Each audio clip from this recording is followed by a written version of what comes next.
Okei, elikkä Vaula. Voi jumaa.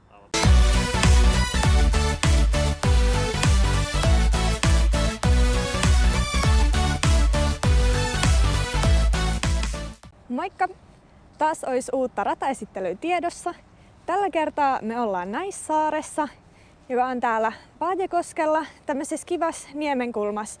Tää on tämmönen vähän veden ympäröimä rata, mikä tuo oman semmoisen jännä elementtinsä parilla väylällä tänne, että joo, mutta tää on silti kiva, kun täällä on muuten semi-helppoja väyliä, että sopii hyvin aloittelijoille ja just tämmöiseen neppailuun ja muuhun. Mut joo, vähän on tässä viileä päivä, mutta tarpeeksi kun pukee, niin edelleen pystyy frisbeegolfaa oikein hienosti, että ei kai tässä nyt sit muuta kuin lähdetään katselemaan, että minkälainen tää Naissaaren rata on.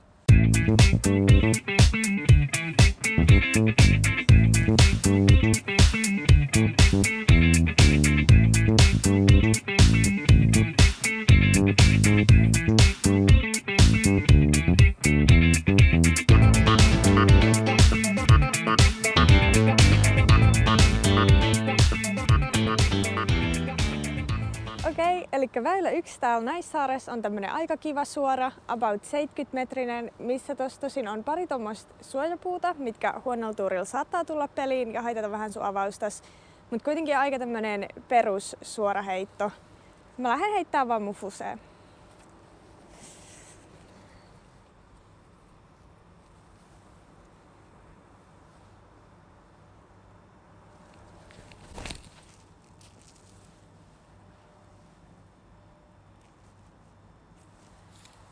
Vähän se lähti hysses ja matalana, mutta josko tuolta pääsis jo puttiin hakemaan.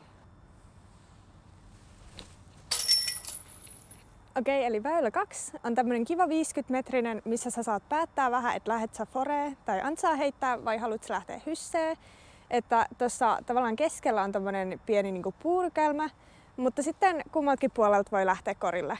Et kunhan saat sen lähtemään tarpeeksi leveänä, ei väliä kumpaa linjaa meet, niin pääset jo aika hyville paikoille yleensä.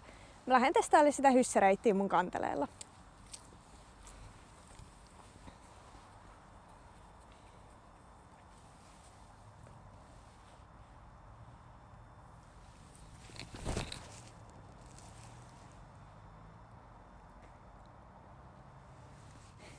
Se osui aika hyvin tohon linjaan, että se pomppasi sitten tohon tommoselle tasanteelle, missä se kori on. Mut katsotaan, olisiko se jäänyt siihen. Tosin se on kyllä saattanut skippiä siitä vähän pitkäksi, mut kohtaan sen näkee. Otettiin tosiaan pienet skipit tosta tasanteelta, mutta onneksi tästäkin pääsee puttaa oikein hyvin.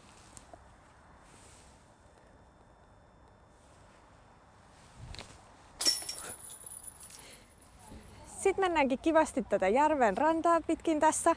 Et tällä väylällä ei ole ihan niin pahat chanssi päätyä tonne järveen, mutta se on kuitenkin olemassa. Et varsinkin jos tulee huono kikki tai lähtee vähän liikaa hysses, niin saatat löytää itses tuolta vedestä. Mä lähden kuitenkin tursaalla ja toivon, että vältään ton järven tällä kertaa.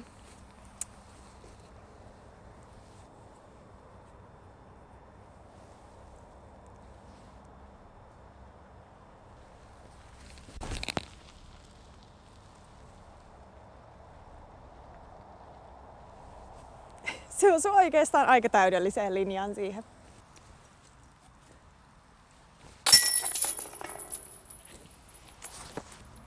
Sitten ollaankin väylällä 4.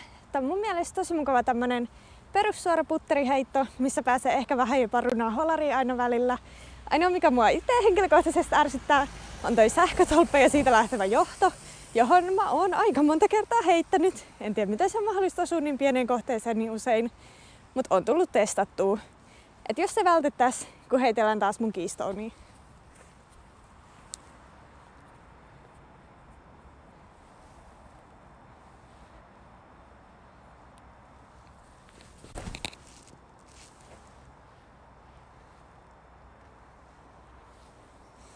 Ei osattu sähkölinjaa, mutta vähän se olisi lisää hysseä kaivannut.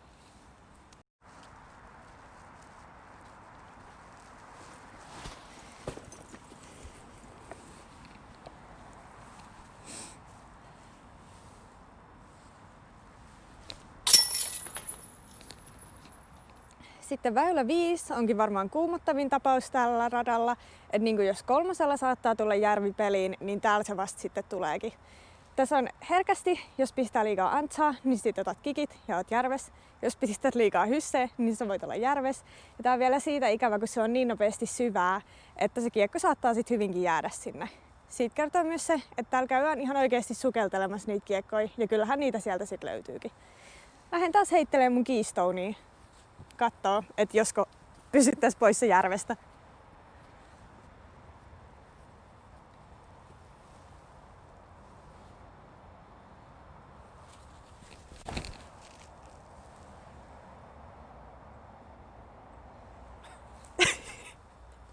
Ajattelin, että tommonen aika turvallinen heitto, että ei lähdetä liikaa korille hakemaan, mutta hyvän crowd actionin kautta me taitaa olla aika jees putilla.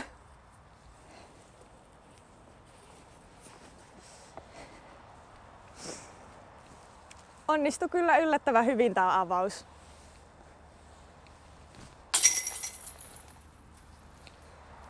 Sitten väylä 6, tämmönen kiva vajaa 60-metrinen, mutta koska tää on pieneen ylämäkeen, niin se pelaa vähän pidempänä.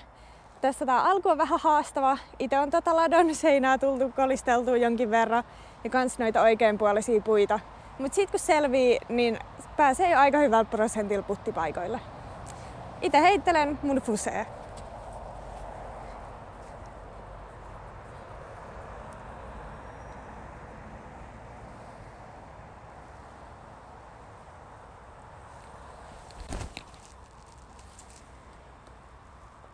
Joo, sieltä tosiaan löytyi ne oikean puolen puut sitten.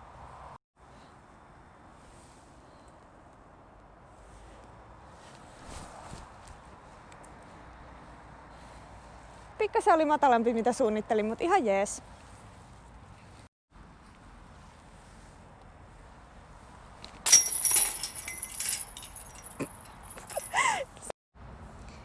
Sitten ollaankin jo väylällä numero 7.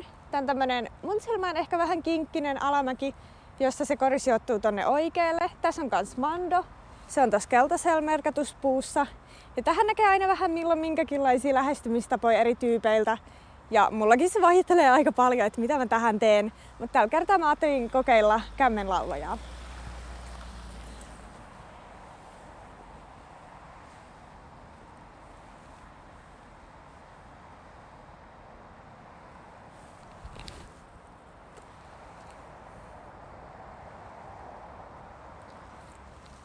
Osu siihen linjaan ihan hyvin. Vähän oli tosiaan matala ja hiljainen, et ei ihan niinku korilla asti päässyt, mutta josko sieltä puttia pääsis kattelee.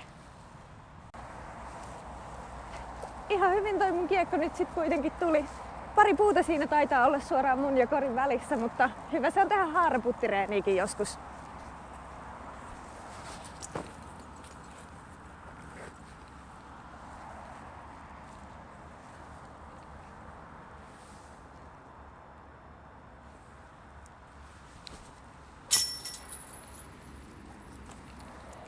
Tässä kassiväylällä on sitten vähän tommonen tiukempi väli, että on puita molemmilla puolilla ja sitten se kori vielä nousee vähän tonne ylärinteeseen. Et joutuu jo aika tarkka heito heittämään, jos meinaa korille asti päästä. Mut katsotaan, josko mä onnistuisin siinä mun keystonella.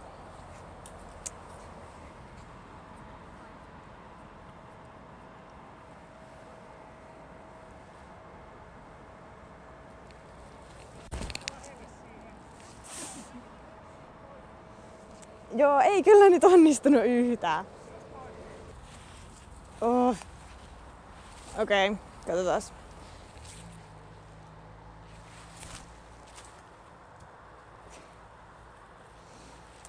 Oli kyllä harvinaisen huono heittopaikka ja se kyllä näkyi tuossa lopputuloksessakin.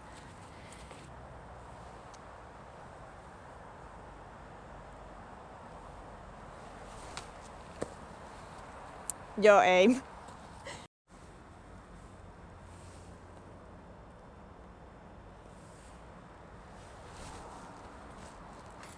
Voi vitsi.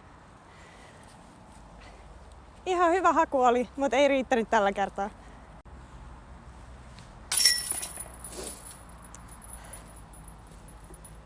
Niin, siinä vaan otettiin vähän plussaa ja pistettiin miinuksia pois.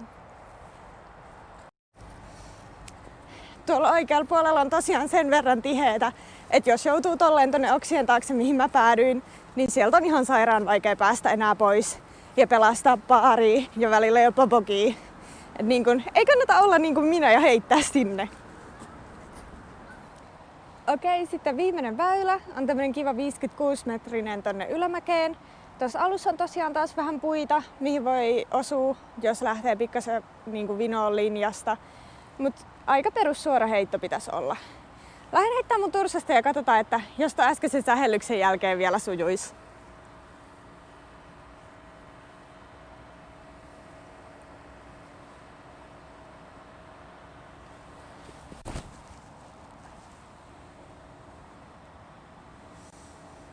Oli aika matala, mutta pomppi se tonne mäen päälle, että hyvällä tuurilla pitkää puttia pääsee hakemaan. Tuommoisen äskeisen tyyppisen epäonnistumisen jälkeen helposti rupeaa vähän varoa ja säästelee ja heitto saattaa jäädä voimattomaksi. Ja toi mun avaus oli kyllä nyt ihan hyvä esimerkki siitä.